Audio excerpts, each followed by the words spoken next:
संभाग के सबसे बड़े जेएलएन अस्पताल में गुणवत्तापूर्ण इलाज उपलब्ध करवाने का लक्ष्य होने के बावजूद गंभीर बीमारी वाले विभागों में तकनीकी स्टाफ की कमी मरीजों के लिए चिंता का विषय बनी हुई है। जानकारी के अनुसार महाविद्यालय के हृदय रोग विभाग में अभी तक ईसीजी, इको रिपोर्टिंग, टीएमटी और आईसीयू जैसे महत्वपूर्ण वार्डों में ईसीजी तकनीशियन उपलब्ध नहीं है।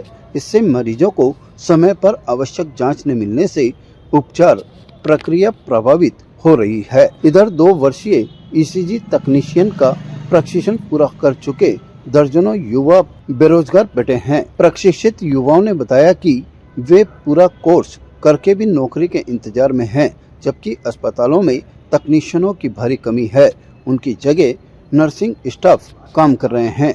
बेरोजगार तकनीशियनों का कहना है कि सरकार यदि जल्द भर्ती प्रक्रिया शुरू करे तो न केवल मरीजों को समय पर जांच की सुविधा मिलेगी, बल्कि प्रशिक्षित युवाओं को रोजगार भी मिलेगा। उन्होंने मांग करी कि संवेदनशील चिकित्सालयों में ईसीजी तकनीशियनों की नियुक्ति तत्काल की जाए ताकि गंभीर मरीजों को बेहतर उपचार मिल सके। हम ईसीजी के जो प्रशिक्षण हमारा हो गया है, कंप्लीट हो गया है, डिप्लोमा जो हमने जेएलएन मेडिकल कॉलेज से करा है, उसके बाद भी हमें रोजगार का कोई अवसर नहीं मिला। हम बेरोजगार घूम रहे हैं। तो हमने यहाँ पे भी ज्ञापन दे दिया कलेक्ट्रेट के अंदर, प्रिंसिपल सर को भी दे दिया है, बाकी सुप्रिटेंडेंट सर को भी हम ज्ञापन दे चुके हैं। हमारी प्रमुख मांग ये है कि ईसीजी के नए से नए पद, ज़्यादा से ज़्यादा पद सृजन किए जाए और हमें रोजगार का अवसर मिल सके। और कई जो हॉस्पिटल के अंदर हमने देखा है, जहाँ तक कि ईसीजी के जो पद है उसके ऊपर नर्सिंग स्टाफ कार्यरत है।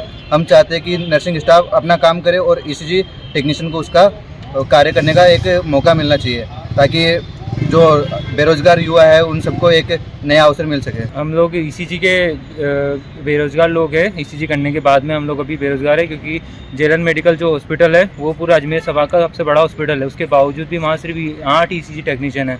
और क्योंकि हॉस्पिटल बहुत ज़्यादा बड़ा है, ईसीजी एक जनरल जाँच है, वहाँ पर बहुत ज़्यादा टेक्नीशियन की नीड है। और कार्डियोलॉजी डिपार्टमेंट जो कि सबसे ज़्यादा ज़रूरी होता है हार्ट पेशेंट के लिए, वहाँ पर ईसीजी के सिर्फ 3 टेक्नीशियन हैं और बाकी सीट पे सिर्फ नर्सिंग स्टाफ लगे हुए हैं। दिक्कत ये बात हो जाती है कि अगर कोई पेशेंट आ रहा है जिसको हार्ट में मान लो हार्ट अटैक आ रहा है, तो अब हार्ट अटैक वाले पेशेंट को हम ईसीजी देख के बता सकते हैं कि क्या आ रहा है। जिन्होंने नहीं करी है नर्सिंग स्टाफ, उन्होंने वो नहीं देख के बता सकते कि क्या कर रहा है। हमने उसकी पढ़ाई करी ईसीजी की, तो हम बता सकते हैं कि भाई कि पेशेंट को अगर हार्ट अटैक आ रहा है तो उसे व्हील चेयर पर भेजना या स्ट्रेचर पर भेजना, उससे पेशेंट की जान बच सकती है। अगर उसे किसी पेशेंट को हार्ट अटैक आ रहा है और उसको हम लोग चला के भेज देते तो उसकी जान खतरे में हो सकती है। तो इस वजह से हम चाहते हैं कि जो नर्सिंग वाले ऑफिसर है उनको नर्सिंग की सीट दी जाए और हम लोग को ईसीजी वालों को ईसीजी की सीट दी जाए।